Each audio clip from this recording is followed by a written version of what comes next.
स्तोत्र संहिता अध्याय 15 वचन 1 पासून शेवटच्या वचनापर्यंत आपण वाचणार आहोत. केवळ 5च वचन आहेत, तर चला आपण ते वाचूयात. स्तोत्र संहिता अध्याय 15 वाचूयात. इथे म्हटलं आहे, हे परमेश्वरा, तुझ्या मंडपात कोण वस्ती करील? तुझ्या पवित्र डोंगरावर कोण वस्ती करील असं विचारलं आहे. जो सात्विकतेने चालतो व नीतीने वागतो, मनापासून सत्य बोलतो, केवळ तोच. आपल्या जिभेने चुगली करीत नाही, आपल्या सोबत्याचे वाईट करीत नाही, आपल्या शेजाऱ्याची निंदा करीत नाही. अधमाचा तिरस्कार तो करीतो व परमेश्वराचे भय बाळगणाऱ्यांचा सन्मान करीतो. आपण वाहिलेल्या शपथेने स्वतःचे अहित झाले तरी ती मोडीत नाही, आपला पैसा वाढीदिडीला लावित नाही, निरपराध्यांची हानी करण्याकरिता लाज घेत नाही. तो जो असा वागतो तो कधी ढळणार नाही. कोण आहेत? मागील काही दिवसांपासून मी तुम्हाला सांगत आहे, या भूतलावरती 2 प्रकारचे लोक आहेत. एक तर स्वर्गामध्ये जाणारे आणि दुसरे नरकामध्ये जाणार असणारे. ते गट कसे असतील? एक गट तर अरुंद मार्गाने जाणारा गट असेल, दुसरा पसरट मार्गाने पुढे जाईल. एक गट जो आपला निर्माणकर्ता कोण आहे त्याचा स्वीकार करून, त्याला ग्रहण करून त्याच्या मागे चालणारे लोक आहेत. तर दुसरे लोक देवाकडे लक्ष न देता, त्याला जाणून न घेता पुढे जाणारा गट आहे. आजच्या दिवशी तुम्ही कोणते लोक आहात? बायबल असं सांगतं की ज्याने कोणी प्रभू येशू ख्रिस्ताचा तारणारा म्हणून, प्रभू म्हणून स्वीकार केलेला आहे, त्या सर्व लोकांना परमेश्वराचे पुत्र आणि कन्या, स्वर्ग राज्याचे वारीस म्हणून ओळख प्राप्त करून देणारा अधिकार आणि संधी परमेश्वर देणार आहे. जितक्यांनी त्याचा स्वीकार केलेला आहे त्या सर्वांना, त्यांना देवाचे पुत्र बनण्याचा अधिकार परमेश्वराने देऊन टाकलेला आहे. देव ही कृपा करत आहे. जर तुम्ही ख्रिस्त येशूला आपला तारणारा म्हणून स्वीकारलेला आहे, तर तुम्ही देवाच्या नात्यामध्ये आहात. तुम्ही देवाच्या घरातले, त्याच्या कुटुंबातील एक आहात. त्याच्या परिवाराचे सदस्य तुम्ही आहात. तुम्ही सदस्य आहात. देवाच्या राज्यामध्ये कोण राहील असा प्रश्न जर केला तर केवळ जे परमेश्वराचे लोक आहेत तेच त्याच्या राज्यामध्ये राहतील. पाप करणारा जो पापामध्ये राहतो त्याला स्वर्गामध्ये जाण्याचा कोणता चान्स नाही. नीतिमान एक देखील नाही, धार्मिक एक देखील नाही, तरीही बायबल सांगतं नीतिमान एक देखील नाही, तरी देखील येशू ख्रिस्ताने जो त्याग केलेला आहे, क्रुसावर जे रक्त वाहिलं, त्याच्या मौल्यवान रक्ताद्वारे त्याने आपल्या सर्वांचे पाप धुवून टाकले आणि केवळ यामुळेच आपल्याला शुद्ध करण्यासाठी आणि आपल्या सर्वांना धार्मिक व्यक्ती बनविण्याकरिता येशूला या जगात पाठविण्यात आलं. या वास्तविकतेचा स्वीकार करून जे त्या सत्यावर विश्वास ठेवतात, देवाच्या कृपेने त्यांचं तारण होत असतं. त्यांचं नाव जीवनाच्या पुस्तकामध्ये लिहिण्यात येतं. कृपा करून लक्ष द्या, गावांमध्ये वोटर लिस्ट असते. याचा अर्थ काय असतो माहित आहे? जनगणनेमध्ये त्यांचं नाव आढळून येत असतं. या खेड्यामध्ये, या गावामध्ये इतकी लोकसंख्या आहे. त्याचप्रमाणे स्वर्गामध्ये राहणारे लोक कोण आहेत त्याची देखील एक यादी आहे. बायबल आपल्याला सांगतं की जीवनाच्या त्या पुस्तकामध्ये ज्यांचं नाव राहणार नाही त्यांना सार्वकालिक नरकात पाठविण्यात येईल, हेच तर बायबल सांगतं. व ज्यांचं नाव जीवनाच्या पुस्तकामध्ये आढळेल ते अनंत कालासाठी देवाबरोबर स्वर्गात राहतील. आज तुमचं नाव मतदान यादीमध्ये असू शकतं. तुमचं आधार कार्ड देखील असेल, पासपोर्टवर देखील तुमचं नाव असेल, बँकेच्या पासबुकवरती असू शकतं. तुमचं नाव कित्येक जागेवरती म्हणजे अटेंडन्स रजिस्टरमध्ये असू शकतं, कदाचित कमिटीवरती असू शकतं. परंतु एक प्रश्न आहे, परंतु काय स्वर्गातील जीवनाच्या पुस्तकामध्ये तुमचं नाव आहे का? जीवनाच्या पुस्तकामध्ये ज्यांचं नाव असेल केवळ तेच लोक स्वर्गामध्ये जाऊ शकतील. या संभ्रमामध्ये जगू नका की आम्ही लहानपणापासून ख्रिस्ती आहोत. माझे आजोबा बिशप होते, माझे पणजोबा सेवक होते, आम्ही जन्माचेच ख्रिस्ती आहोत, आम्ही ख्रिस्ती धर्माचे आहोत. लहानपणापासूनच आम्ही संडे स्कूल आणि यूथ फेस्टिवलमध्ये जात आलो.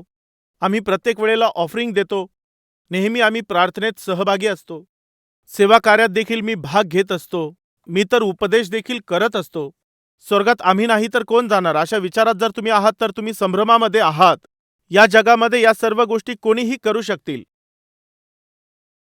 तारण प्राप्त न होता तुम्ही मंदिरात येऊ शकता, तारण प्राप्त न होता ऑफरिंग देऊ शकता, तारण झालं नाही तरी तुम्ही गीतं गाऊ शकता, तारण झालं नाही तरी देखील तुम्ही दान देऊ शकता व तुम्ही प्रचार देखील करू शकता. तारण न होता देखील हे कार्य तुम्ही करू शकता. पण तारण प्राप्त करायचं असेल तर केवळ एकच मार्ग आहे, केलेल्या पापांबद्दल पश्चाताप करून, अश्रू ढाळून, आपल्या चुका कबूल करून.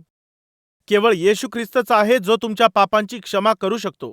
तो तुमच्या पापी जीवनाला नवीन करू शकतो. या सत्याचा स्वीकार करून ज्या दिवशी, ज्या वेळेला प्रभूला तुम्ही तुमचा तारणारा म्हणून कबूल कराल, त्याच दिवशी तुमच्या जीवनामध्ये परमेश्वर प्रवेश करील. येशू ख्रिस्त जेव्हा तुमच्या जीवनामध्ये प्रवेश करतो तेव्हा त्या जुन्या घाणेरड्या जीवनाला तो दूर करत असतो.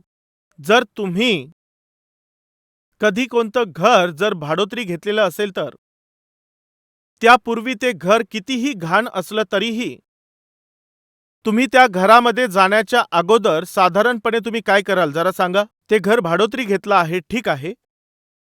तुम्ही त्या घरामध्ये राहण्याकरिता जाणार आहात, यामुळे ते चांगल्या प्रकारे स्वच्छ कराल. चांगलं स्वच्छ करून घेता. असं का करता? जिथे तुम्ही राहायला जाणार असता ते चांगल्या प्रकारे स्वच्छ करता, चांगलं क्लीन करता. ज्या घरामध्ये, ज्या खोलीमध्ये तुम्ही राहायला जाणार असतात त्या घराला, त्या रूमला तुम्ही चांगलं स्वच्छ करता. का? कारण की स्वच्छता तुमच्यासाठी महत्वाची आहे. तसंच ज्या परमेश्वराचा मी प्रचार करत आहे तो पवित्र आहे, तो अति पवित्र असा आहे. जर त्याने तुमच्या हृदयामध्ये राहायला पाहिजे असेल, तो तुमच्यात राहावा, तर जेव्हा तुम्ही तो निर्णय घेता, जेव्हा तुम्ही त्याचा स्वीकार करता, तेव्हा तो काय करतो? तुमच्या जीवनामध्ये प्रवेश करून सर्व काही तो स्वच्छ करतो. तो निरंतर तुमच्यामध्ये राहणार आहे, तुमच्यामध्ये निवास करणार आहे, यामुळे तो सर्व काही क्लीन करतो. काय तुमच्यामध्ये हे शुद्धीकरण झालं का? देवाने तुम्हाला क्लीन केलेलं आहे का? तुमच्या जीवनाला परमेश्वराने क्लीन केलेलं आहे का? जर तुम्ही स्वच्छ केलं नाही तर देव वास करणार नाही. हे इतकं सरळ आहे. जर तुमच्या जीवनामध्ये पापी कृत्य चालू असतील तर, नीच असे कृत्य अजूनही जर चालू असतील तर, पूर्वी केलेले चुकीचे कृत्य तुम्ही सारखे सारखे करत आहात आणि त्याच घाणीमध्ये अजूनही राहत असाल तर, जसे होता तसेच जर तुम्ही आहात तर, पूर्वीची घाण, मागील वर्षाची घाण, या वर्षाची घाण असं जर आहे तर तुम्ही माणूस नाहीत. घरामध्ये जर सर्वत्र जाळ्या झाल्या आहेत, सगळीकडे जर घाण पसरलेली आहे, जर घरामध्ये किडे मुंग्या झाल्या असतील तर त्या घरामध्ये कोणी जिवंत माणूस नसतो. कधी काळी एक मनुष्य जो खूप श्रीमंत होता त्याने मोठा महल बांधला. त्या मनुष्याने खूप मोठा महल बांधला, आजूबाजूला गार्डन केलं आणि आजूबाजूला चांगली फेन्सिंग लावली.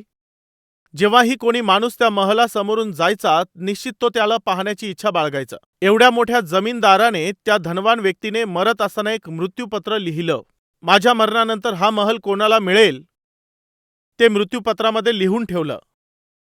त्याच्या मृत्यूनंतर एवढा मोठा महल, एवढा मोठं भवन कोणाला मिळेल हे जाणण्याकरिता गावाच्या लोकांमध्ये खूपच उत्सुकता होती. खूपच जास्त उत्सुकता होती. हा एवढा मोठा महल आहे, इतका अद्भुत असं भवन आहे, मरणानंतर हा कोणाला मिळेल? जेव्हा विचारलं तेव्हा समजलं की त्या मृत्यूपत्रामध्ये कोणाचं नाव लिहिलेलं आहे. माझा हा जो महल आहे, माझी ही सर्व संपत्ती मी सैतानाकडे सोपवित आहे आणि मी मरत आहे. सैतानच या सर्व संपत्तीचा वारस आहे. माझ्या धनाचा तो अधिकारी आहे. मी हे सर्व काही सैतानाला देत आहे, असं लिहून तो मरण पावला. तुम्हाला जोक वाटत आहे ना? मी तुम्हाला समजावं म्हणून सांगत आहे. ज्या क्षणाला त्याने आपली सर्व संपत्ती सैतानाच्या नावावरती करून टाकली, त्यावेळेला काय झालं माहित आहे? घरामध्ये माणसाला राहण्याची कोणती जागा नव्हती, मनुष्य कोणी नव्हते, झाडांना पाणी घालायला कोणी नव्हतं. त्या ठिकाणी असे काटे उगवले. एवढं सुंदर असणारं गार्डन जंगलासारखं झालं. जो महल पूर्वी चमकत असायचा, तो महल, ती बिल्डिंग थोडीशी धुरकट अशी झाली. चांगल्या प्रकारचे पक्षी, कबूतर जिथे राहत होते त्या ठिकाणी वटवाघुळी राहू लागल्या. हळूहळू त्या महालाच्या भिंतींमधून रानटी झाडं उगू लागले. आता तो बंगला पुढे जाऊन त्याचं काय झालं माहित आहे? तो भूत बंगला बनला. भूत बंगला. भूतं राहतात ती जागा जिथे माणसं राहत नसतात. आता जर समोरून कोणी जात असेल तर तो त्याकडे पाहून असंच बोलेल की हा बंगला किती चांगला होता, हा किती सुंदर दिसत होता, परंतु आता कसा दिसत आहे? हा आता काय झाला आहे? भूत बंगला. हा भूत बंगला का झाला? कारण तो हातात हँडओव्हर केला, तो सैतानाच्या हातात समर्पित केला. भाऊ आणि बहिणींनो, लक्ष देऊन ऐका. तुमचं जीवन जर तुम्ही सैतानाच्या हातात सोपविलं आहे तर तो काय करेल माहिती आहे? त्याला तो भूत बंगला बनवेल. भूत बंगल्यामध्ये ते बदलून टाकेल. कदाचित तुम्हाला बदललेलं असेल, असा देखील वेळ होता जेव्हा तुम्ही चांगल्या प्रकारे अभ्यास करणारे विद्यार्थी होते. एकेकाळी नोकरी तुम्ही चांगल्या प्रकारे करत असाल. एकेकाळी तुम्ही नाव आणि सन्मान प्राप्त झालेले, पद प्राप्त झालेले व्यक्ती होता. एकेकाळी तुम्ही चांगले संदेश दिले असतील, चांगल्या प्रकारे सेवा केलेली असेल.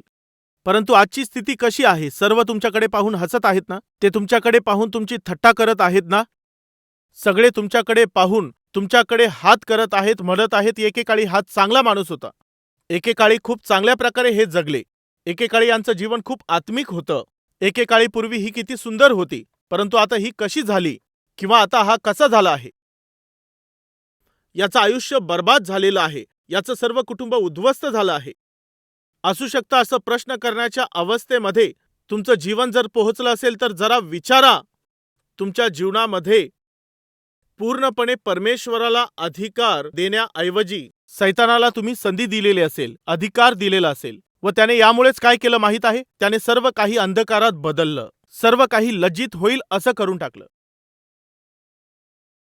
तुमच्या जीवनाला भूत बंगल्यासारखं करून टाकलं. सैतान येऊन जर तो राहू लागला तर तुमचं जीवन भूत बंगलाच बनणार.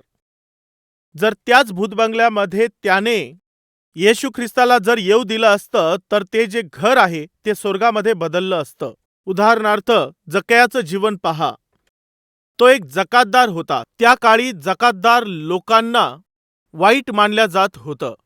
त्यांच्याकडे वाईट नजरेने पाहण्यात येत होतं. समाजामध्ये त्यांना कोणतं महत्त्व नव्हतं, त्यांची कोणती इज्जत नव्हती. यामुळे येशू ख्रिस्त पाप्यांबरोबर बसून जेव्हा जेवण करत असायचा तेव्हा त्या काळचे सदुकी आणि परुषी असं बोलत असायचे, हे सर्व काय आहे? हा तर जकातदार आणि पापी लोकांबरोबर जेवण करायला बसतो. अरे, जकातदार लोकांबरोबर, पापी लोकांबरोबर हा जेवण करत आहे. पाप्यांपेक्षा मोठे पापी जकातदारांबरोबर.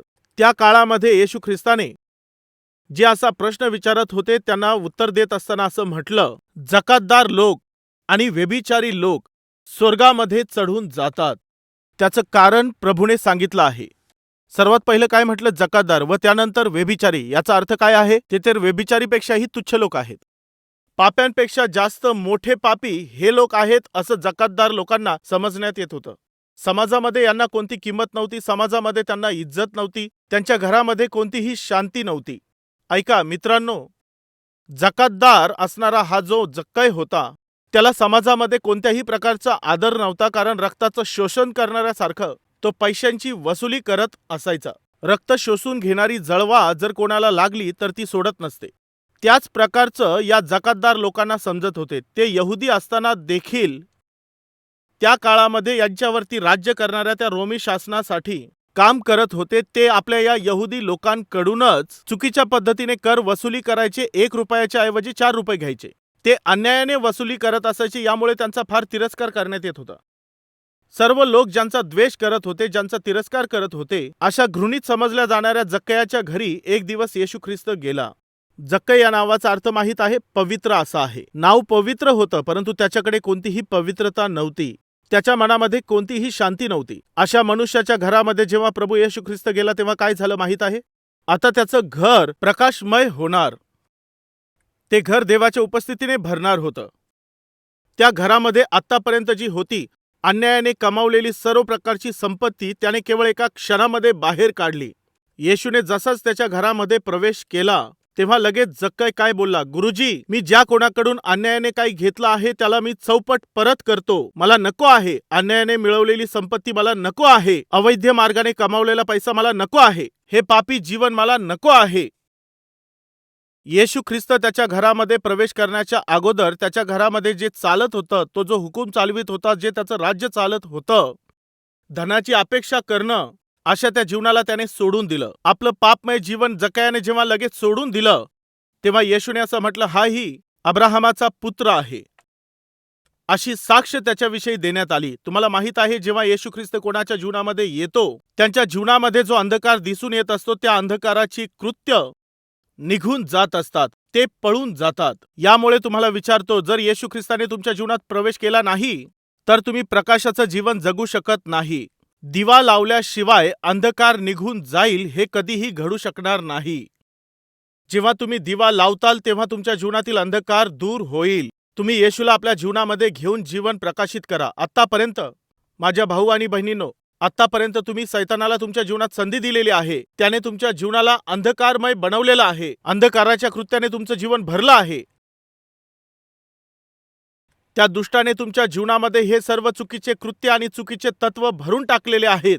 जर तुम्ही कोणत्याही वेळेला पाहिलं, कोणत्याही क्षणी तुम्ही जर तपासून पाहिलं, तर प्रत्येक वेळेला चुकीचे कामं घडत आहेत.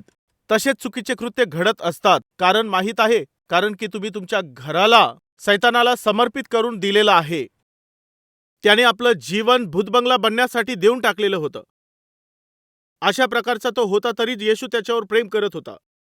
जर तुम्ही अशा प्रकारचे आहात आणि धार्मिकतेचा सूर्य येशू ख्रिस्ताला तुमच्या जीवनात तुम्ही येऊ द्याल, तर तो तुम्हाला प्रकाशित करील. तो तुम्हाला नीतिमान व्यक्तीप्रमाणे बदलून टाकील. तुम्ही कितीही मोठे पापी असले तरीही ज्या देवाचा प्रचार मी करत आहे, तो तुमचं जीवन बदलील. असं कशामुळे? प्रभूला आपल्या जीवनाचा तारणारा बनवून आजच्या दिवशीच जर तुम्ही तुमचं जीवन बदललं नाही, तर जर तुम्ही विश्वास ठेवणार नाही की तो तुमचा तारणारा आहे, तर देवाचे पुत्र आणि त्याच्या कन्या बनण्याची ही मोठी संधी तुमच्याकडे राहणार नाही. आपल्या जीवनामध्ये येशू ख्रिस्ताला आपला तारणारा म्हणून ग्रहण करण्याचा दिवस, असा क्षण आपल्या जीवनात असलाच पाहिजे. येशूने माझ्या जीवनामध्ये प्रवेश केल्यानंतर मला माहीत आहे की माझं जीवन पवित्र करण्यात आलेलं आहे. माझं जीवन सुधारण्यात आलं आहे. माझं जीवन नवीन बनविण्यात आलेलं आहे. याचा अर्थ काय आहे? नवीन जीवन, नवीन बदललेलं जीवन म्हणजे बदललेलं मन आहे. काय तुम्ही असं केलं? जर असं तुम्ही केलेलं असेल, तर तुमचं नाव जीवनाच्या पुस्तकात लिहिलेलं आहे. येशूला जेव्हा तुम्ही स्वीकारता, तेव्हा पुढच्याच क्षणाला जीवनाच्या पुस्तकामध्ये तुमचं नाव लिहिण्यात येतं. जेव्हा तुम्हाला तुमच्या मनाचा बदल प्राप्त होईल, याचा अर्थ येशू ख्रिस्त जेव्हा तुमच्या जीवनामध्ये प्रवेश करील, तेव्हा तुम्ही खूप बदल पाहू शकता. उदाहरणार्थ, जेव्हा येशूने जक्कयाच्या घरामध्ये प्रवेश केला, तेव्हा जक्कयामध्ये बदल दिसून आला. पापाच्या प्रती तेव्हा तो घृणा करू लागला. अन्यायाने त्याने जे पैसे मिळवले होते, त्याविषयी त्याला चूक वाटू लागलं. नाही पाहिजे, ही अधर्माची संपत्ती मला नाही पाहिजे प्रभू.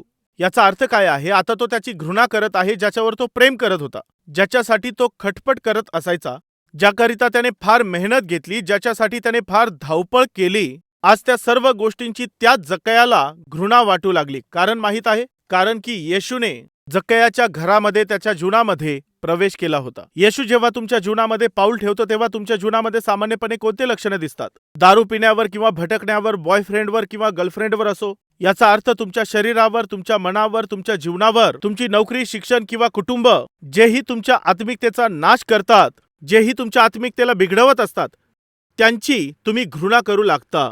कधी? माहीत आहे, येशू ख्रिस्त तुमच्या जीवनामध्ये प्रवेश करतो तेव्हा हे लक्षणं साहजिकपणे तुमच्यात दिसून येतील. देवाचा सेवक योहान याने अशा प्रकारे म्हटलं, पश्चातापास योग्य असे फळ तुम्ही द्या. म्हणजे खरंच पश्चाताप केला असेल तर कृतीमध्ये दाखवा, केवळ बोलून नाही. काय तुमचं तारण झालेलं आहे? काय तुमचं परिवर्तन झालं आहे? मी ख्रिस्ताला तारणारा म्हणून स्वीकार केलेला आहे. मी देवाची संतती आहे. मी सरळ स्वर्गामध्ये जाईल, असं बोलत फिरू नका. कृतीमधून ते प्रगट करा. याच विषयी योहान या ठिकाणामध्ये सांगत होता. चला आपण त्याविषयी पाहूया. मत्तय अध्याय 3 मध्ये, मत्तय कृ वर्तमान अध्याय 3 वचन 10. चला थोडं पाठीमागे जाऊन वचन 7 पासून वाचू. परंतु परुषी व सदुकी ह्यांच्यापैकी पुष्कळ जणांस आपणाकडे बाप्तिस्म्यासाठी येताना पाहून त्याने त्यास म्हटले, अहो सापाच्या पिलांनो, भावी क्रोधापासून पळावयास तुम्हाला कोणी सावध केले? येत असतात बरेचसे लोक बाप्तिस्म्यासाठी येत असतात. असे बरेचसे लोक या संदर्भामध्ये बरेचसे लोक येत असतात बाप्तिस्मा घेण्यासाठी. बाप्तिस्मा द्या, बाप्तिस्मा द्या असं ते बोलत असतात. व्हिजिटिंग हवर्समध्ये काही लोक येऊन मला भेटत असतात आणि बोलतात, ब्रदर बाप्तिस्मा कधी देणार आहात? प्रत्येक महिन्याच्या दुसऱ्या रविवारी आम्ही देतो. तर मग तुम्ही जरा लवकर देऊ शकणार नाही का? तुमच्या मुलाला एवढी कशासाठी घाई आहे? आपल्या पापांचा पश्चाताप करायचा आहे, येशू ख्रिस्ताला तारणारा म्हणून स्वीकारायचा आहे, यासाठी त्याला बाप्तिस्मा घ्यायचा आहे का? नाही नाही, तसं नाही. मग काय आहे? आज त्याचं लवकर लग्न लावून द्यायचं आहे. मुलाला लवकर बाप्तिस्मा देण्याची गरज का वाटत आहे? मुलीला लवकर बाप्तिस्मा देण्याची गरज का भासते? लवकर बाप्तिस्मा देण्याचा अर्थ काय आहे? याचा अर्थ आहे आपल्या पापांबद्दल प्रायश्चित करून येशू ख्रिस्ताला वैयक्तिक तारणारा म्हणून स्वीकारणं. या कारणासाठी नाही, तर गरजेसाठी बाप्तिस्मा घ्यायचा असतो. कोणतीही तयारी न करता अयोग्य प्रकारे पहा, तो कशासाठी असतो? आत्मिकतेसाठी, आत्म्याच्या तारणासाठी बाप्तिस्मा घेण्यात येतो. परंतु त्या गर्दीमध्ये कोण होते? सदुकी आणि परुषी लोक. त्या सर्वांना त्याने पाहिलं त्यांनी ते पाहून ते बोलू लागले, आम्हालाही बुडवा, आम्हालाही बाप्तिस्मा द्या. जेव्हा ते असे बोलू लागले तेव्हा तो बोलला, सापाच्या पिल्लांनो. योहान त्यांच्याकडे पाहून बोलला, अहो सापाच्या पिल्लांनो, भावी क्रोधापासून पळावायला तुम्हाला कोणी सावध केले? बाप्तिस्मा घेण्यापूर्वी तुमच्यामध्ये ही समज आली पाहिजे. ती समज येण्यासाठी कोणीतरी तुम्हाला ज्ञान देणारा पाहिजे. तो ज्ञान देणारा कोण आहे? जर तारण पाहिजे असेल तर तारणकर्त्याची ओळख असली पाहिजे. तो तारण करणारा कोण आहे? माहिती नाही. तुम्ही वचन ऐकून तारण प्राप्त केलेलं आहे? माहिती नाही. कोणत्या दिवशी तुमचं तारण झालं आहे? माहिती नाही. कोणत्या दिवशी तुम्ही तुमच्या पापाकरिता पश्चाताप करून परमेश्वराच्या समोर अश्रू ढाळले आहेत? माहिती नाही. तर मग तुमचं तारण झालं हा एक संभ्रम आहे. तुमचं तारण झाल्यानंतर तुमच्यात काय झालं? काय होत असतं? बाप्तिस्मा घेतला आहे. केवळ एवढंच केलं का? नाही, एवढंच नाही. हे लक्षणं नसतात. योहान बोलत आहे, हे सापाच्या पिलांनो, येणाऱ्या क्रोधापासून सोडविणारा कोण आहे? त्यापासून पळण्यास तुम्हाला कोणी सावध केलं? असा प्रश्न केल्यानंतर यास्तव तुम्ही पश्चातापास योग्य असे फळ द्या. माहिती देत बसू नका. आपल्या आत्मिकतेविषयीची माहिती सांगू नका. काही लोक खूप सर्व माहिती सांगत असतात. ब्रदर, तुम्हाला माहित आहे का, मी दिवसातून 4 तास प्रार्थना करतो ब्रदर. कमीत कमी 10 लोकांना साक्ष सांगितल्याशिवाय मी झोपत नाही ब्रदर. मी देशासाठी प्रार्थना करत असतो, शुभवर्तमान प्रचारासाठी प्रार्थना करत असतो, असं मोठमोठ्या गोष्टी सांगत असतात. परंतु जेव्हा त्यांची कृती पाहतो तेव्हा त्यांच्यामध्ये येशू ख्रिस्त दिसून येतच नसतो. मात्र केवळ एक गोष्ट दिसून येते, गप्पा मारणारे विश्वासी पाठीच्या मागे बोलत असतात. जर त्या मनुष्याविषयी तुम्हाला काहीच माहिती नाही, केवळ त्यांचं बोलणं ऐकून, हो तो किती चांगला बोलतो, ती किती चांगली बोलत असते, परंतु त्याच व्यक्तीला जर तुम्ही चांगलं जवळून पाहिलं तर मग काय हा तोच व्यक्ती आहे का जसा तो बोलत होता? किंवा ती जी खूप चांगलं बोलत होती, त्यांच्या बोलण्यामध्ये आणि त्यांच्या कृतीमध्ये समानता नसते, त्यांच्यात आत्मिकता नसते, केवळ ऍक्टिंग असते. हे जे नाटक करणारे असतात ते त्या वेळेमध्ये तसं चरित्र धारण करत असतात. डॉक्टरांची भूमिका करायची असेल तर तसं कॅरेक्टर करतात. कलेक्टरची भूमिका असेल तर त्याचं कॅरेक्टर. तो खरोखर कलेक्टर असतो का? नाही. म्हणजेच जशी सीनची डिमांड असेल, जशी ऍक्टिंगची डिमांड असेल, त्याप्रमाणे नाटक करणारे बरेचसे लोक तयार झाले आहेत. असं कशासाठी? कारण परिस्थिती तशी डिमांड करत असते. हो, असं राहावं लागतं. यामुळेच मंदिरात जातात तेव्हा मस्तक झाकून घेत असतात, मंदिरात जातात तेव्हा स्तुती करत असतात. मंदिरामध्ये गेल्यानंतर खूप नम्रता दिसून आली पाहिजे. तशा प्रकारे मग घडत असतं. परंतु बाहेर पडल्यानंतर, बाहेर आल्याबरोबर हे नाटकं नरकामध्ये घेऊन जात असतात. यामुळेच तर योहान असं बोलत आहे, बाप्तिस्मा बोलून माझ्याकडे येऊ नका, अगोदर तुम्ही पश्चातापास योग्य फळ द्या. तो बदल कृतीमध्ये दिसून येऊ द्या. पश्चातापास योग्य असे फळ तुम्ही द्या. Where is the fruit of your repentance? जे बी पेरण्यात आलेलं आहे, जर त्यामध्ये जीवन असेल तर ते बी काय होतं माहित आहे? अंकुरित होऊन ते बाहेर पडतं. तेव्हा समजून येतं तुम्ही पेरणी केलेलं बी मेलेलं आहे की जिवंत आहे. जर अंकुरित होऊन बाहेर आलं तर ते फलद्रूप झालं आहे, आलं नाही तर ते निर्जीव आहे. खरोखरच जर ते पेरलेलं आहे तर मग ते बाहेर येईल. आत्मिकता देखील अशीच असते. ख्रिस्ताने तुमच्यात प्रवेश केला याचा अर्थ असा आहे, काय उगवून येईल? प्रेम येईल, आनंद, शांती, सहनशीलता, ममता, चांगुलपणा, विश्वास, धीर, इंद्रिय दमन दिसेल. हे सर्व फळ तुमच्यात दिसून येतील. जर हे सर्व तुमच्यामध्ये दिसून येत नाहीत आणि तुम्ही आत्मिक आहात असं बोलत आहात, तर काय होईल? तुम्ही सरळ नरकामध्ये जाल. सावध राहा. या वास्तविकतेला आणि सत्याला विसरू नका. तारण झालं आहे हे केवळ बोलण्यामधून नाही तर कृतीमधून दाखवत चला. वास्तविक जर खरोखरच तुमचं तारण झालेलं आहे तर कृतीमधून ते दाखवून द्या. जर तुम्हाला तारण प्राप्त झालेलं नाही तर ती कृती तुमच्या दिसून येणार नाही. आपल्या हृदयाला तपासा. चला प्रार्थना करू.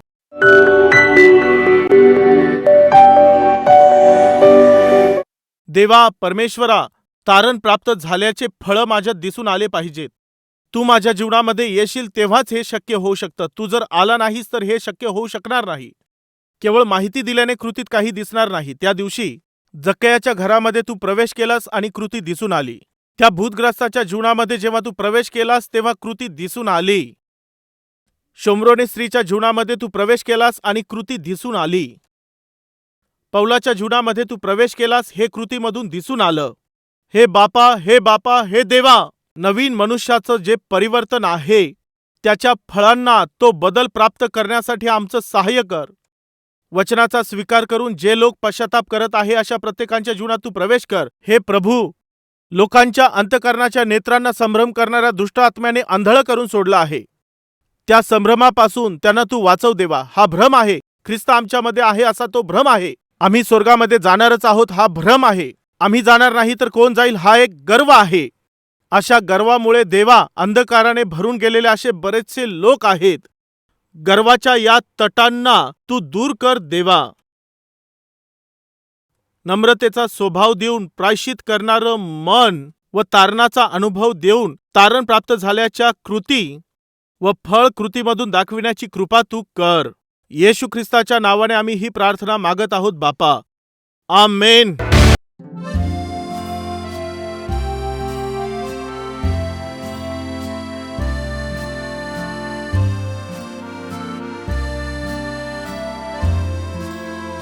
आमचा पत्ता Calvary, post box number 30, Kukatpally, Hyderabad 72.